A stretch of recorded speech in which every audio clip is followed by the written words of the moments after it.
Inilah alasan kebanyakan kucing tidak suka air. Pertama, bulu tidak tahan air.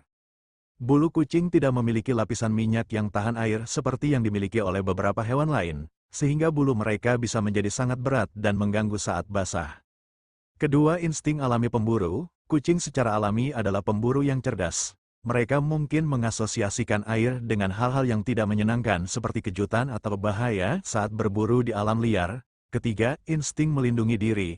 Insting kucing untuk melindungi diri mereka sendiri juga bisa menjadi faktor kucing tidak suka air. Air dapat membuat kucing merasa rentan dan tidak dapat melarikan diri dengan cepat jika dibutuhkan.